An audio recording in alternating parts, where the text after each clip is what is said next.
This is gentleman from Tennessee, Mr. Cohen. Thank you, Mr. Chair, and I appreciate your having this hearing.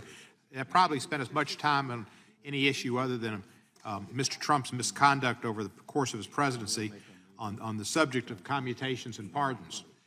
In the last and in several Congresses, I've introduced resolutions to limit the pardon power.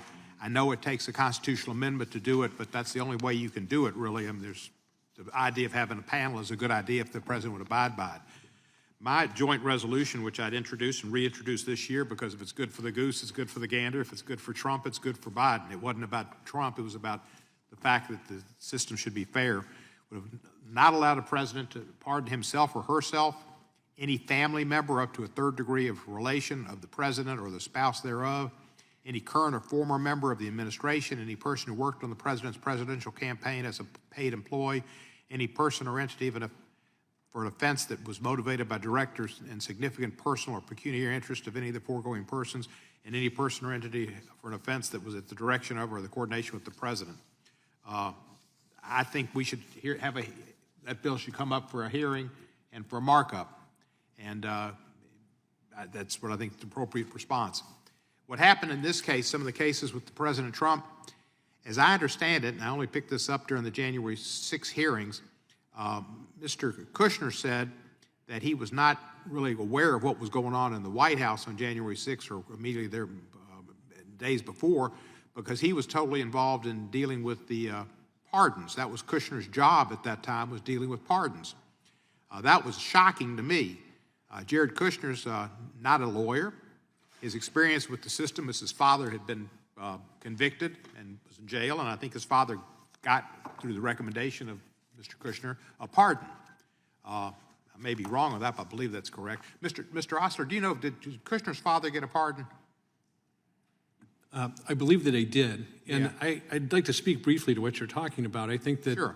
Mr. Kushner knew about clemency and pardons in part because he did talk to experts about it. In August of 2018, I got a message from him asking to attend a meeting at the Roosevelt Room. I asked if Rachel Barco could attend as well, and we sat down for 2 hours and talked about clemency policy and pardons. And the pardons that he issued were mostly for people with large amounts of money. Now, the president mentioned in his interview with Brett Baer, is it Brett Baer? Yes. I don't watch that station, but whatever. He's supposed to be one of the better ones. The pardon of Miss Alice Marie Johnson, and she's a constituent of mine. Yes. And she probably did enough time. She'd done 24 years. I mean, it's a long time. But regardless, she was sentenced to life imprisonment. But he said, oh, she was just convicted of something. She's dealing with marijuana. And of course, Brett corrected him. And as I see here, it's about 8 or 9 or 10 different crimes connected, all with cocaine. So the president really wasn't quite aware, even on his most high-profile case that was featured in an ad at the Super Bowl, who he pardoned and for what. Pardon should be available for cocaine too, but you ought to know what you're doing. And then as far as there's a lot of these health care fraud cases here that were pardoned, and that seems kind of, these are people making a lot of money. There's a lady here I saw just skimming through the list, Judith Negron, and I don't know Judith Negron. She might be, you know, help candy stripers or, you know, whatever they are, Girl Scouts and sell cookies and everything else.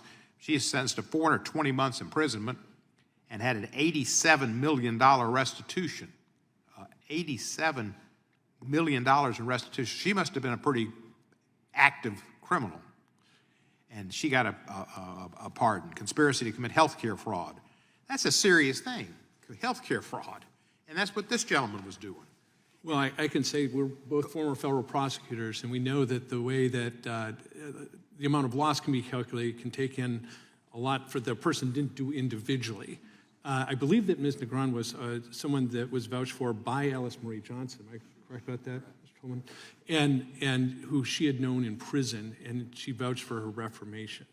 One thing that we do see, and this was true of some of the grants that President Trump made, was that people who had lower level involvement in major conspiracies were given long terms, and some of them were given relief through clemency. I've only got 20 seconds to go, and I guess this is conjecture, but I wouldn't be surprised if the amount of money you had and the opportunity for somebody who was issued in charge of the pardon office had an opportunity to get some of that money for their new hedge fund, just like they got $2 billion from the Saudis. And that's wrong to put somebody who'd have a financial incentive to help somebody who's wealthy and got money and you know about it in charge of giving them their freedom. It should be totally detached and Gentleman's time has expired. the Caesar's wife and beyond, blah, blah, blah. I recognize the yield back gentleman- the balance of my time.